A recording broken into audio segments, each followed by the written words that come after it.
ቻናላችንን ላይክ፣ ሼር፣ ኮሜንት ያርጋችሁ ከሐሙድ ቲቪ ጋር ቤተሰብ ይሁኑ።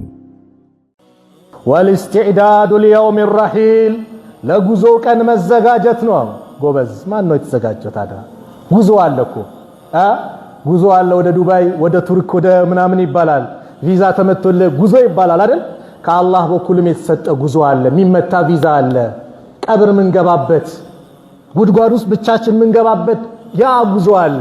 ለዛ ጊዜ መዘጋጀት ነው ተቅዋ። አዎ ወላሂ ሰው ስንቀብር እናያለና ጀናዛ ተሸክመን እንሄዳለን አይደል? ያን ጀናዛ ተሸክመ ነው። ከዛ በፊት እኮ ከመሞቱ ፊት ያ ሰው ያ ጀናዛ ምን ነበር? ከኛ ጋር ይጫወት ነበር፣ ሻይ ቡና ይል ነበር፣ ይሮጥ ነበር፣ ስራ ከኛ በላይ ይሰራ ነበር፣ እንቅስቃሴው ከኛ በላይ ነበር።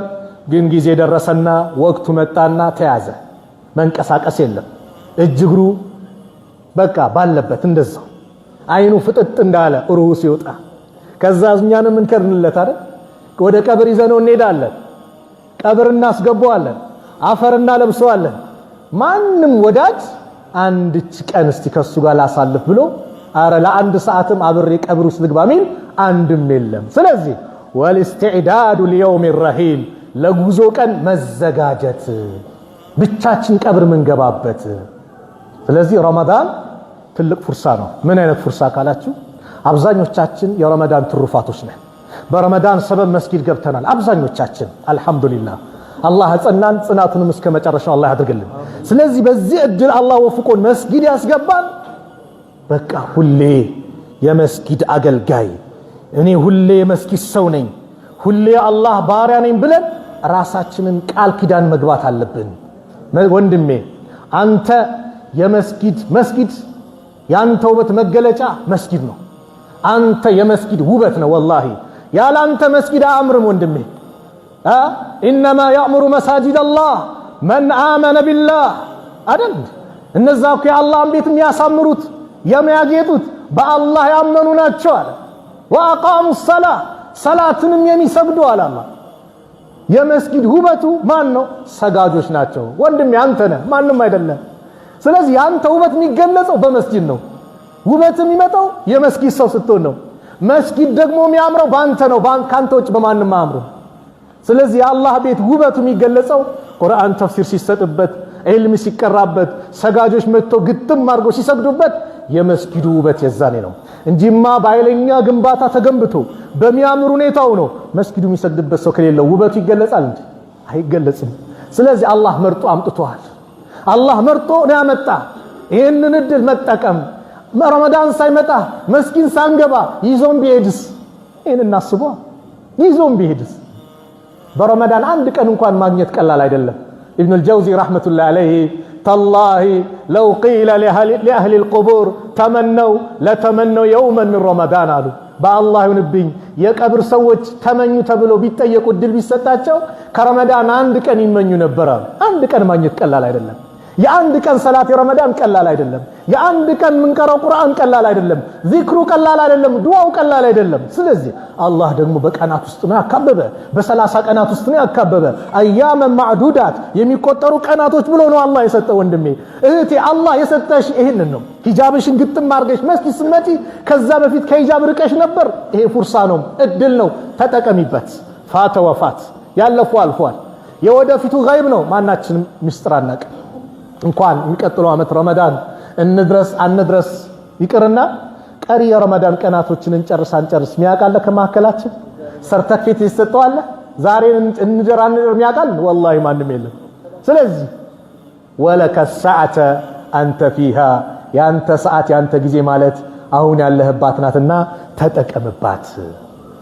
ስለዚህ አላህን መፍራት በየትኛውም ቦታ አላህን ስንፈራ ምን እናገኛለን ከተባለ በዱንያ ጭንቀት ይወገዳል። يقول الله سبحانه وتعالى الله قرآن ላይ ምን አለ? ومن يتق الله يجعل له مخرجا አላህን የሚጠነቀቅ አላህን የሚፈራ መውጫ ቀዳዳን አላህ ያበጃጅለታል፣ ያመቻችለታል። ويرزقه من حيث لا يحتسب ርዝቁንም ካላሰው ቦታ ያመጣለታል። ማንም መፍራት? አላህን መፍራት። አላህን ፈርተ ዚናን ስትርቅ ሪያሊቲ ሪል ስቴት በቦሌ ደንበል የተናጠል ካርታ ያላቸውና በ6 ወር ጊዜ ውስጥ የሚረከቧቸው ባለ 2 እና ባለ 3 መኝታ ቤት ክፍሎችን ይዞሎት መጣ። እንዲሁም በሳር ቤት ግንባታቸው 80% የደረሰ ከ1 እስከ 2 ዓመት ጊዜ ውስጥ የሚረከቧቸው ከባለ 1 እስከ ባለ 3 መኝታ ቤት ክፍሎችን በተለያየ የካሬ አማራጭ እስከ 15% በሚደርስ ልዩ ቅናሽ የቤት ባለቤት ይሁኑ ይሎታል። ባለ 1 መኝታ 65 ካሬ በ8.4 ሚሊዮን ጠቅላላ ክፍያና በ848,000 ብር ቅድመ ክፍያ፣ ባለ 2 መኝታ 97 ካሬ በ12.6 ሚሊዮን ብር ጠቅላላ ክፍያና በ1.2 ሚሊዮን ብር ቅድመ ክፍያ፣ ባለ 3 መኝታ 140 ካሬ 18.9 ሚሊዮን ብር ጠቅላላ ክፍያና 1.8 ሚሊዮን ብር ቅድመ ክፍያ። ሽያጮቻችን ሙሉ በሙሉ በኢትዮጵያ ብር ሲሆኑ በግንባታ ሂደት የሚከፈል ይሆናል። ለበለጠ መረጃና ለሳይት ጉብኝት ከታች ባለው ስልክ ያግኙን። ሪያሊቲ ሪል ስቴት። የሆነች ጓደኛችን ነበረ አይቅርብኝ ስትል አላህ ዱንያ አኺራህን አላህ ያመቻችልሃል። አንድ ወቅት ላይ ነብዩ ሰለላሁ ዐለይሂ ወሰለም አንድ ክስተት የተከሰተን ታሪክ ይነግሩናል። ሶስት ሰዎች ዝናብ ይመጣባቸውና ዝናቡን ለመሸሽ ብለው ዋሻ ውስጥ ይገባሉ አሉ የአላህ መልእክተኛ ነብዩ ሰለላሁ ዐለይሂ ወሰለም ሲነግሩ። ከዛ በኋላ ከተራራው ትልቅ ቋጥኝ ድንጋይ ይመጣና የዋሻውን በር ይዘጋዋል። ሶስቱም መውጫ መግቢያ ጨነቃቸው። እርስ በራሳቸው ተነጋገሩ። እንደው ዛሬ ከዚች ነጃ ምንወጣባት ነገር ቢኖራል አንደኛው ለአላህ ብለን የሰራነው ስራ ካለ እሱን ወደ አላህ አማላጅነት አቅርበን ተወሱል በዛ ስራችን ተወሱል አድርገን ካልሆነ በስተቀር ዛሬ መውጣት የለም። አንደኛው ቀጠለ፣ ያ ረብ እናት አባት ነበሩኝ፣ ሁልጊዜ ይከባከባለሁ። አንድ ቀን አርፍጄ መጣውና ስመጣ ተኝቶ አገኘዋቸው። ወተት ደግሞ እነሱን ሳላጠጣ ሚስቴንም ልጆቼንም አጣጥቼ አላቅም። ያን ቀን ስመጣ ተኝተዋል። እንዳልቀሰቅሳቸው እንቅልፍ ላይ ናቸው። ልጆቼ ይጮዋሉ፣ ተርበዋል። እኔ ደግሞ ከነሱ በፊት ማንን ማጠጥቼ አላቅም። ፈጅር ሰላት ድረስ በመሃል ከነቁ ብዬ ለማጠጣት ብዬ እስከ ፈጅር ሰላት ይዤው ቆምኩኝ ወተቱን። እቺን ስራዬ ላንተ ብዬ ከሰራው ካለንበት ነገር ጭንቀት ነጃ በላናል። በሯ ከፈታለች መውጣት አይቻልም። ሁለተኛው ታሪኩን ቀጠለ። ያክስት ልጅ ነበረችኛል፣ ያጎት ልጅ ነበረችኛል። አፍዋን ሰው ወንድ ልጅ ሴትን እንደሚወደው ወደድኳት አለ። ፍቅሩን ግን እሱ በሐራም ለመግለጽ ሞከረ እና አንድ ቀን ለዝሙት ጥያቄ ሳቀርብላት አይ አለች። አገር ውስጥ ድርቅ ተከሰተ። ሰው ሲቸገር ወደ ዘመዱ ይመጣልና እርዳኝ ብላ መጣቻል። 120 ዲናር እሰጥሻለሁ፣ ያን ጊዜ የጠየቅኩሽን ጥያቄ እሺ በይኛል። ሱብሃንአላህ ሁሉም ነገር ተመቻችቶ አልቆ ባለበት ሰዓት ምፈልገውን ነገር ላደርግ ስላለ ዝሙት ሊፈጽም እኮ ኢተቂላህ አላህን ፍራ፣ አላህ በፈለገው መንገድ እንጂ እንዳትቀርበኝ አለች። ጌታዬ አንተን ፈርቼ ተነሳው። እውነት ያን ቀን ያንተ ፍራቻ ኖሮብኝ ከዚህ ድርጊቴ ነፃ ሆኜ ከተቆጠብኩ ገንዘቡንም በነፃ ሰጥቷት ነበር። ላንተ ብዬ ካደረኩኝ ነጃ በለናል። በሩ ከፈታለች መውጣት አይቻልም። ሶስተኛው ቀጠለ። ሰራተኞች ነበሩኝ፣ ደሞዝ ሰጥቷቸው፣ አንደኛው ግን አኩርፎ ሄዳል። ከጊዜያት በኋላ መጣ። አንተ የአላህ ባሪያ የዛን ጊዜ ትቼ ሄድኩትን ደሞዜን ስጠኛል። ይሄው የምታየው ገንዘብ ያንተ ነው አለው። ማለት በሱ ደሞዝ ፍየሉን በጉን ምኑን አራብቶበት ነበረ እና በጣም ሞልቷል። እረኛው አለ ሞልቷል። ይሄ የምታየው በአጠቃላይ ያንተ ነው አልኩት። አታሹፍብኝ አለ። እያሾፍኩብህ አይደለም ያንተ ነው አልኩት። አንድም ሳያስቀር እየነዳ ይዞ ሄዳል። ሱብሃንአላህ እቺን ላንተ ብዬ ከሰራው ነጃ በለናል። ተከፈተ፣ ወጣ፣ ሁሉም ወጡ። ይሄ ሐዲስ ምንድነው የሚያስተምረን? አንደኛ ተቅዋ ጭንቀትን እንደሚያስለቅቅ ነው፣ ከመከራ እንደሚያላቅቅ ነው። ሁለት የጥሩ ጓደኛ ማሞችን መልካምነትን ያመላክታል። መጥፎ ጓደኛ ከባድ ነው ወቁ። ምናልባት ቆይ ከረመዳን በኋላ እመጣለሁ ብለን የሆነ ጓደኛችንን ቀጠሮ አድርገን ከመጣን እንጠንቀቅ። ለምን ከተባለ መጥፎ ጓደኛ የኛን መጥፎነት ሳይ አይላቀቅም። የአቡ ጣሊብ ታሪክ ለኛ በቂ ትምህርት ነው። አቡ ጣሊብ የነብዩ አጎት ነው፣ እስልምናን አልተቀበለም። አቡ ጃህል ግን አቡ ጣሊብ ለነብዩ ሲከራከሩና አሳልፍ የወንድሜ ልጅ አልሰጥም ሲል አቡ ጃህል ምን ሲል ነበር? አንተንም የወንድም ልጅ እንፋለማለን ብሎ ሲዝት ነበር። አቡ ጣሊብ ሲታመሙ ግን አቡ ጃህል ሩጦ መጣ። ለምን? እስልምና እንዳይቀበሉ። ነብዩ ሰለላሁ ዐለይሂ ወሰለም ያ አሚ ቁል ላ ኢላሃ ኢላላህ ወሐጅ ለከ ዐንደላህ ብለው ዳዕዋ ሲያረጉ ጥሪ ሲያረጉለት በመጨረሻ ሰዓትም እንደው ቢቀበለኝ ብለው ላ ኢላሃ ኢላላህ በልልኝ አላህ ዘንድ መመሰክርልኝ ብለው ሲናገሩ አቡ ጃህል አተርኺቡ አን ሚለተ አብዱል ሙጠሊብ የአብዱል ሙጠሊብ መንገድ ትተህ የዚህ ወጣቱን ትከተላለህ እንዴት ተብሎ ይላል። ሱብሃንአላህ። ነብዩ በዚህ በኩል ዳዕዋ ያደርጋሉ፣ አቡ ጃህል በዚህ በኩል ዳዕዋ ያደርጋል። ዳዕዋ የጥመትም ዳዕዋ ስላለ ማለት ነው። ነብዩም በዚህ ይናገራሉ፣ አቡ ጃህል በዚህ። መጨረሻ አባቴ መንገድ ይሻለኛል ብለው እስልምናን ሳይቀበሉ አቡ ጣሊብ በዛው ሞቱ። ዑለማዎቹ ምን ይላሉ? መጥፎ ጓደኛ ያንተን መጥፎነት መጨረሻ ሳይላቅቅም። አያቸው አቡ ጃህል እንዴት ሩጦ እንደመጣ። መጀመሪያ እኮ አቡ ጣሊብንም እፋለማለሁ ይል ነበር፣ ግን እስልምናን እንዳይቀበሉ ሩጦ መጣ። ስለዚህ አንተ አኺራህን የሚያበላሽብህ መሆን የለብህም። ሁሌም ከጥሩ ጓደኛ ጋር ወደ መስጊድ የሚያመጣ እና መግሪብ እስከ ኢሻ እንቀመጥ ብሎ የሚገፋፋ። ለምን ከተባለ ያለንበት ወቅት ወላሂ ያስገድደናል። መሬት መንቀጥቀጡ በየጊዜው እየሰማን ነው። ወላሂ ስጋቴ ምን ነው ታውቃላችሁ ወንድሞች አባቶች? ዛሬም ንዝረት ተሰማ ነገም ንዝረት ተሰማ ብለን አዳብት አድርገነው ለምደነው እንደለመደው ይላል ብለን ሳናስበው ከባዱ አደጋ መጥቶ ይዞን እንዳይሄድ እሰጋለሁ። ይዞን እንዳይሄድ። ስለዚህ ተውባ ማድረግ፣ ወደ አላህ መመለስ። ያ ረብ እንደው በዛው ሐሌ ሳትወስደኝ ይሄን ወርቃማ እድል አምጥተህልኛል፣ ምስጋና ይገባ፣ በዚሁ አጽናኝ ብለን ተውባ ትክክለኛ ተውባ አድርገን እንደው እስከ መጨረሻው ወዕቡድ ረበከ ሐታ ያእትየከል የቂን እንደተባለው ቁርአን ላይ ጌታህን ሞት እስከሚመጣበት ጊዜ ድረስ ተገዛው እንደተባለው ሁሌም የአላህ ባሪያ ለመሆን መጣር ዱዓችን የመሆን አለበት። ለምን ቀብር ስንገባ የሚከተለን ሶስት ነገር ነው። ስንሞት ቤተሰብ ይከተላል፣ ንብረት ይከተላል፣ ስራ ይከተላል። ቤተሰብም ንብረትም ይመለሳል፣ አልጋውም ይመለሳል፣ የለበሰው ልብስም ይመለሳል። በራስ መኪና ከሆነ ተጭነህ ሄድከው መኪናውም ይመለሳል፣ ቤተሰብም ይመለሳል። ታዲያ ማን ነው የሚቀረው? ስራህ ብቻ ነው። ወይ ጀነት የሚያስገባ ስራ ወይ ጀሃነም የሚያስገባ ስራ። ይሄ ስላለ ተውባ እናድርግ። አላህ ደግሞ ገፉር ረሂም ነው። ወላሂ እንደሱ አይደለም። የአዛኞች ሁሉ አዛኝ ማን ነው? አላህ ነው። ጥሪ ያደረገኮ ቁል ያ ኢባዲየ الذين اسرفوا على انفسهم لا تقنطوا من رحمة الله إن الله يغفر الذنوب جميعا إنه هو الغفور الرحيم እናንተ በነፍሶቻችሁ ላይ ድንበር ያለፋችሁ ባሪያዎች ሆይ አለ አላህ። ወንጀለኛን ያ አዩሃ العاሲ እያደለም እያናገረ ያለው አላህ። አንተ ወንጀለኛ አላለም አላህ። ቁል ያ ኢባዲየ الذين اسرفوا على انفسهم እናንተ በነፍሶቻችሁ ላይ ድንበር ያለፋችሁ ወንጀል የተባለ ያልቀራችሁ ጥፋት ውስጥ የወደቃችሁ ባሪያዎቼ ብሎ አላህ ወደ ራሱ አስጠግቶ እያባበለ ይጠራናል።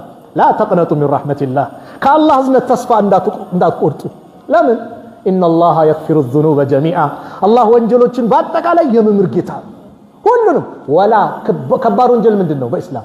ሽርክ ነው አይደል? ሽርክን ጭምር አላህ ይምራል። ሰው ሽርክ ላይ ወድቆ ቀብር አምልኮ ያ ረብ ማረኝ ካለ ወላሂ አላህ ይምረዋል። አላህ እጁን ዘርግቶ ነው የሚቀበለው። አዛኝ ሩህሩህ የሆነ ጌታ ነው አላህ። ተስፋ አትቁረጡ። ለምን አላህ ወንጀሎችን በአጠቃላይ የሚምር ጌታ ነው። እነሆ እሱ አላህ ሁወል ገፉር ረሂም እጅግ አዛኝ ሩህሩህ የሆነ ጌታ ነው። ወአኒቡ ኢላ ረቢኩም አለቀጠለና ወደ ጌታችሁ ተመለሱ። ወአስሊሙ ለሁ ለሱ ሙሉ ለሙሉ እጃችሁን ስጡ። ስትገቡ ኡድኹሉ ፊ ሲልሚ ካፋ እንደተባለው ሙሉ ለሙሉ መግባት። ቆይ ተውባ ስናደርግ አንድ ወር ተቀምጬ ከዛ በኋላ ሄዳለሁ አትበል ወንድሜ። በመሃል እኮ ሞት ሊመጣብህ ይችላል። በዚህ ንያ ቀብር ልትገባ ትችላለህ። እህቴን እንዳትነይቺ። በቃ ትክክለኛ ተውባ ወቱቡ ኢለላሂ ጀሚዓን አዩሀል ሙእሚኑነ ለዐለኩም ቱፍሊሁን እንዳለው ያ አዩሀል ለዚነ አመኑ ቱቡ ኢለላሂ ተውበተን ነሱሃ። ትክክለኛ ጥርት ያለች ንስሐ ግቡ ነው ያለው። ተውባ ትክክለኛ ተውባ ምንድን ነው? ዑለማዎቹ ሸርጡን ሲያስቀምጡ ተውባ ማለት አለ የመጀመሪያው አዩቅሊያ አኒል ማዕሲያ ይላል። ከወንጀሉ ፍልቅቅ ብሎ መውጣት ነው ይላል። ፍልቅቅ ብሎ መውጣት። ሁለተኛው አየንደመ አላ ፊዕሊሃ በሰራው ነገር ሊጸጸት ይገባል። በሰራነው ወንጀል ልንኮፈስ አይገባም ማለት ነው። አቤት የዛሬ ዓመት ስጠጣ የነበረው አይባልም። አቤት የዛሬ ዓመት አቅፊያት ያሲን አይባልም። እንደው ምስጋና ይገባ እየጠጣው ይዘኝ ብትወስደኝ ኖሮ ምን ሆነ ነበር ብለን ጸጸት። አንድ ሴት ነበረች በነብዩ ሰለላሁ ዐለይሂ ወሰለም ዘመን ጸጸቷ እላ የደረሰ ጀግና ሴት ለኛ ተምሳሌት። እቺ ሴት ከዝሙት አረገዘች፣ በዝሙት አረገዘች። ነብዩ ጋር መጣች። አንተ የአላህ መልእክተኛ እኔ በዝሙት አርግዣለሁ ቅጣት ይወሰነብኛል። ነብዩ ዞር አሉባት። በቃ ሂጂ ኢስቲግፋር አርጊ አሏት። አሁንም በዚህ ትዞራለች በዚህ እያለች ሙዓዝ ኢብኑ ማሊክን እንደመለስክ እኔ ልትመልሰኝ ትፈልጋለህ? እኔ እኮ ከዚና አርግዣለሁ ነው ምልህ አለቻቸው ለነብዩ ሰለላሁ ዐለይሂ ወሰለም። እሺ ሂጂና ስትወልጂ ነው ያሏት። ሁለት ሰው አይቀጣም። ልጁ ምንም አላረገም። ስትወልጂ ነው ያሏት። ለመውለድ ስንት ጊዜ ይፈጃል? 9 ወራት። 9 ወራት እያለቀሰች ጸጸቷ ልክ ስትወልድ ወለድኩ ስትል መች ምግብ ጀመረ? ጡት አቁሞ ምግብ ሲጀምር ስንት ዓመት ይፈጃል ጡት ለማቆም? 2 ዓመት። 2 ዓመት እያለቀሰች በጸጸት እኮ ነው። ሱብሃንአላህ። ከዛ 2 ዓመት ሲሞላ በእጁ ዳቦ አሲዛ እንደሚበላ ምግብ እንደጀመረ ለማሳየት ብላ መጣች። ነብዩ ሰለላሁ ዐለይሂ ወሰለም በጣም እንደቆረጠች ሲያውቁ ልጁን ለአንድ አንሷር ሰጡና ጉድጓድ ተቆፈረ። እንደ እስላም ሕግ አግብቶ ዝሙት ከሰራ ተቀጥቅጦ ነው የሚገደለው። ዛሬ ሰዎች እስላም ጨካኝ ምናምን መቼ ነው እስልምና የሚደግፉት መሰላችሁ? ልክ አንድ የሆነ እድሜው ሄደ ሽማግሌ አስገድዶ ደፈረ ሲባል ይሄንማ መግደል ነበር ሲሉ ሰማላችሁ። እስላም እኮ እንዳይመጣ ነው እኮ ይሄን ህግ ያመጣው። ለሰዎች ዋስትና እኮ ነው። ህፃናት እንዳይጎዱ እኮ ነው ህጉን ያመጣው። ለዚህ ነው ሰው ራሱ ላይ ሲደርስበት ብቻ ሞት ይገባዋል ይላል። በራስ ብቻ ሲደርስ ሞት የለም። የሌላውም ቁስል ያንተ ቁስል ሊሆን ይገባል። እስላም ይሄንን ነው የሚያስተምረው። አላ ጉድጓድ ተቆፍሮ መቀጥቀጥ ተጀመረች። ከሚወረውሩባት መካከል አንዱ ኻሊድ ብን ወሊድ ነበርና ደሟ ተረጨበት። ከዛ መሳደብ ጀመረ። ነብዩ ተቆጡ። ምን ነካ አሉ። የሷ ተውባ እኮ ቢከፋፈል ለ70 የመዲና ነዋሪዎች በበቃ ነበር አሉ። 3 ዓመት ጸጽታ ወደ አላህ ተመልሳ የተጸጸተች ትክክለኛ ተውባ ያደረገች ናት እኮ።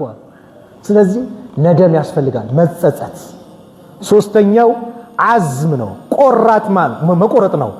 አላ يعود اليها ابدا ወደሷ ወደ ወንጀል ላለመመለስ መወሰን እንጂ ቆይ ከዚህ ቀን በኋላ መልሼ እንዲመጣለው አትበል። ሰርተፊኬት አልሰጠም 4 ዓመት 5 ዓመት 3 ወር 2 ወር ቆይ ማንም አልተሰጠውም ወዲያው ሞት ሊመጣ ይችላል። ይሄን ነይተን ስለዚህ ትክክለኛ ተውባ አድርገን ልንመለስ ይገባል። ይሄ ረመዳን እድል ነው፣ ፉርሳ ነው፣ እንጠቀምበት። ቀሪ ያሳለፍናቸው ቀናቶች እንዴት አለፉ ብለን ራሳችንን ገምግም እንጠይቅ። ስንት ጁዝ ቁርአን ቀርቻለሁ? ምን ያህል በጀማዓ ሰላት ሰግቻለሁ? ዱዓይስ ምን ያህል ዱዓ አድርጌያለሁ? ዚክር ምን አይነት አድርጌያለሁ? የሰራሁት ኸይር ስራ፣ ያወጣሁት ሰደቃ የመሳሰሉት ራሳችን ፈትሸን ብዙ ቀናት ደግሞ ፊት ለፊታችን አሉ። የተበላሸብን ካለ አላህ እንዲምረን ዱዓ እያደረግን ኸይር ነገር ከሰራን ደግሞ እንዲቀበለን ዱዓ እያደረግን ቀጣይ ቀናቶችን ግን በነሻጣ በጥሩ ሁኔታ እናሳልፍ። ወላሂ ሙስታሂድ ነን። መቼ እንደሚቆጨን ታውቃላችሁ? ልክ የኢድ ቀን ኢማሙ ሰላም አለይኩም ብሎ ኢሻ አሰግዶን ከኢሻ በኋላ ተራዊ ሰላት የለም ሲባል የዛኔ ነው ጸጸቱ። ምን ነው እነዛ 2-3 ቀናት ተራዊ በስነ ስርዓት በሰገድኩ ለምን አመለጠኝ ለምን እንዲህ አለኝ ብለን ጸጸቱት የምንወርቀው የኢድ ቀን ነው። አያመ ማዕዱዳት ብሏል። ቀሪ ቀናቶች ናቸው፣ የሚቆጠሩ ቀናቶች ናቸውና ያሉትን ቀናቶች በተራዊም ጠንካራ። ለምን ኢማሙ እስኪጨርስ አብሮ የሰገደ ምንድነው ደረጃው? ሌሊቱን ሙሉ ቆሞ እንዳደረ ይቆጠርለታል። ሱብሃንአላህ። እኛ 1 ሰዓት ቆመን ግን ሌሊቱን ሙሉ ቆመ እንዳደርን ይቆጠራል። በምን ምክንያት? ኢማሙ እስኪጨርስ የጨረሰ። ስለዚህ አባቶች እንኳን ማሻአላህ ነሻጣ እንዳላችሁ ሰምቻለሁ። ወጣቱም ደግሞ በዚህኛው ረመዳን ነሻጣ እንዳለው እንደዚሁም ሰምቻለሁ። ግን ከዚህ የበለጠ ሙስታሂድ ነን። አላህ ይቀበለን። ከተሳሳትኩም ከነፍሴና ከሸይጣን ነው፣ ጥሩ ከሆነም ከአላህ ነው። አላህ Subhanahu Wa Ta'ala እዚሁ የተከበረው ቤት እንደዚሁ እንደሰበሰበን ነገም ጀነተል ፊርደውስ እንደዚሁ ሰብስበን መጨረሻችንን አላህ ያሳምርልን። የረመዳንን ጾም አላህ ይቀበለን። ጾማችንን አላህ ይቀበለን። ሰላታችንን አላህ ይቀበለን። ዱዓችንን አላህ ይቀበለን።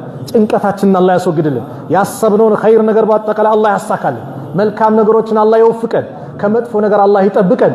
ዱንያ አኺራችንን በአጠቃላይ አላህ ያሳካልን። ዱንያ አኺራችንን አላህ ያሳካልን። የተጨነቀን ከጭንቀቱ አላህ ይፈርጀው። የተጨነቀን ከጭንቀቱ አላህ ይፈርጀው።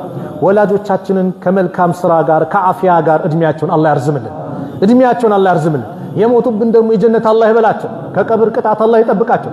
የታመሙብን አላህ ያሽራቸው። የአልጋ ቁራኛውን አላህ ያሽረው። የታመመውን ዛሬ ብዙ አይነት በሽታ አለ። በኩላሊቱ፣ በካንሰሩ፣ በልብ ህመም ሁሉም እየሰቃየ ነው አብዛኛው። አላህ ይፈውሳቸው።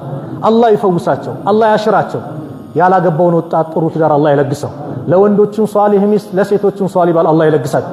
ልጅ የሌለውን ያ ረብ ልጅ አላህ ይለግሰው። ብዙ አመት ትዳር ላይ ተቀምጦ ልጅ የሌለውን አላህ ልጅ ይለግሰው። ሷሊህ ልጆች አላህ ይለግሳችሁ። ውጭ ሀገር ተቀምጦ የተጨነቁ አሉ። ከቤተሰቦቻቸው ጋር እንዴት እንገናኝ ምን ይዘን ያሉ የተጨነቁ አሉ። ያ ረብ አላህ ሁሉን ነገር አመሻሽቷቸው ከቤተሰቦቻቸው ጋር በሰላም ይገናኙ አላህ ያርጋቸው።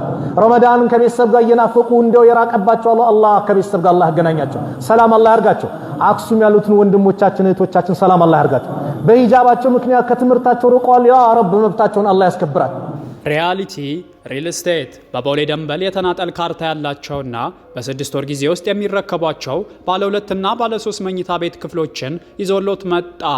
እንዲሁም በሳር ቤት ግንባታቸው 80% የደረሰ ከ1 እስከ 2 ዓመት ጊዜ ውስጥ የሚረከቧቸው ከባለ 1 እስከ ባለ 3 መኝታ ቤት ክፍሎችን በተለያየ የካሬ አማራጭ እስከ 15% በሚደርስ ልዩ ቅናሽ የቤት ባለቤት ይሁኑ ይሎታል።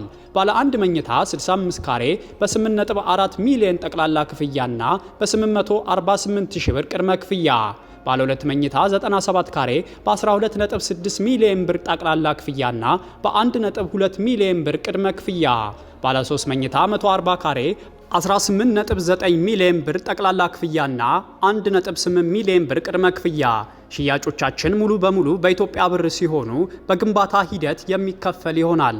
ለበለጠ መረጃና ለሳይት ጉብኝት ከታች ባለው ስልክ ያግኙን። ሪያሊቲ ሪል ስቴት